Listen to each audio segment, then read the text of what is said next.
Hi అండి. అందరికీ నమస్కారం. Welcome to my channel. ఈ వీడియోలో ఏపీ ప్రభుత్వ పెన్షనర్లకు డీఆర్ అరియర్స్ చెల్లింపులపై తాజా అప్డేట్ అండి.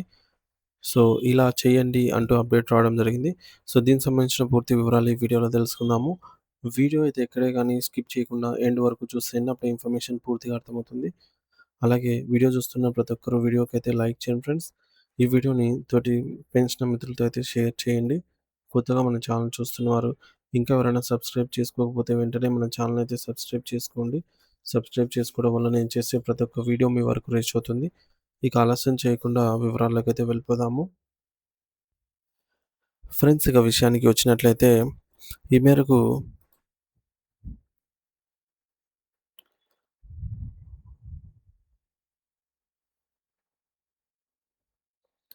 ఆంధ్రప్రదేశ్ రాష్ట్ర వ్యాప్తంగా ఉన్నటువంటి పెన్షనర్లకు సంబంధించి జూలై 2018 నాటి డీఆర్ చెల్లింపుల బకాయిల చెల్లింపు ప్రక్రియలో ఒక అత్యంత కీలకమైన మరియు తాజా అప్డేట్ అయితే వెలువడింది.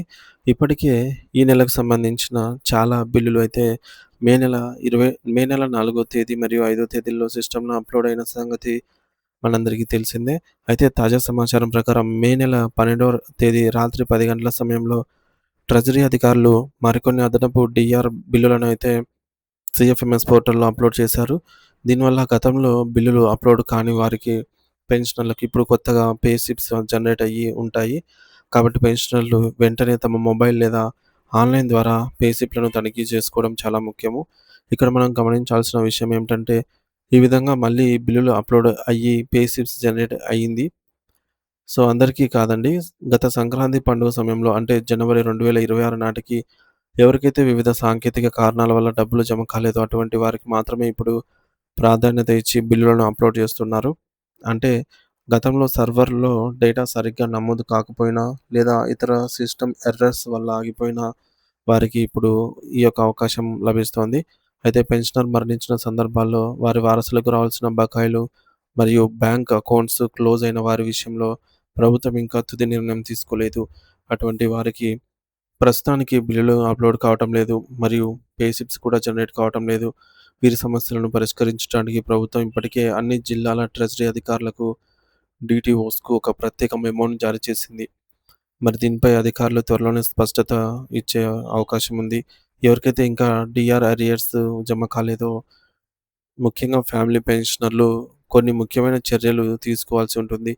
సో, వీరు వెంటనే సంబంధిత సబ్ ట్రెజరీ ఆఫీస్, ఎస్‌టీఓ లేదా అసిస్టెంట్ ట్రెజరీ ఆఫీస్, ఏటీఓని సంప్రదించి కొన్ని కీలక పత్రాలను సమర్పించాలి.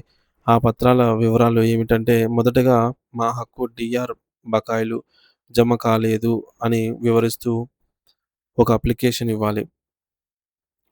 సో, అరియర్స్ అనేవి జమ కాలేదని జెప్పేసి అప్లికేషన్ ఇవ్వాలి. దాంతో పాటుగా సర్వీస్ పెన్షనర్ యొక్క death certificate, PPO copy, Aadhaar card xerox మరియు బ్యాంకు పాస్‌బుక్ మొదటి పేజీ జిరాక్స్ కాపీలను జతచేయాలి. వీటితో పాటుగా ప్రస్తుతం పెన్షన్ పొందుతున్న ఫ్యామిలీ పెన్షనర్ యొక్క ఆధార్ కార్డు, బ్యాంక్ అకౌంట్ వివరాలు, పీపీఓ మరియు గత నెల పెన్షన్ పే స్లిప్స్ కూడా తప్పనిసరిగా అయితే ఉండాలి.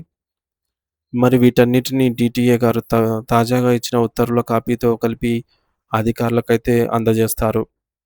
మరి మీ యొక్క బకాయిల ప్రక్రియ అనేది వేగవంతమవుతుందనమాట చెల్లింపులు జరగడానికి.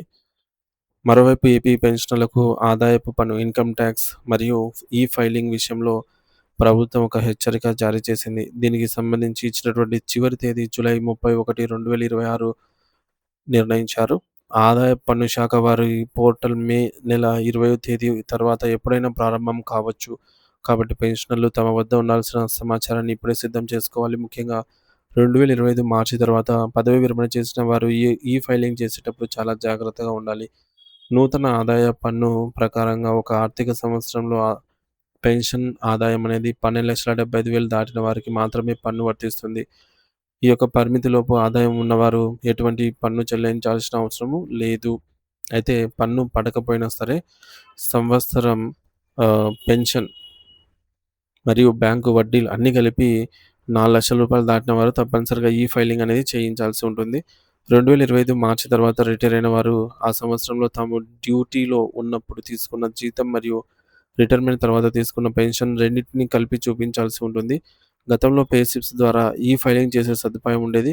కానీ ఇప్పుడు దాని స్థానంలో యాన్యువల్ పెన్షన్ స్టేట్‌మెంట్ అనే కొత్త ఆప్షన్‌ని తీసుకొచ్చారు. ఒకవేళ మీకు ఆన్‌లైన్‌లో ఈ యొక్క స్టేట్‌మెంట్ డౌన్‌లోడ్ చేయడం తెలియకపోతే కంగారు పడాల్సిన అవసరం లేదు.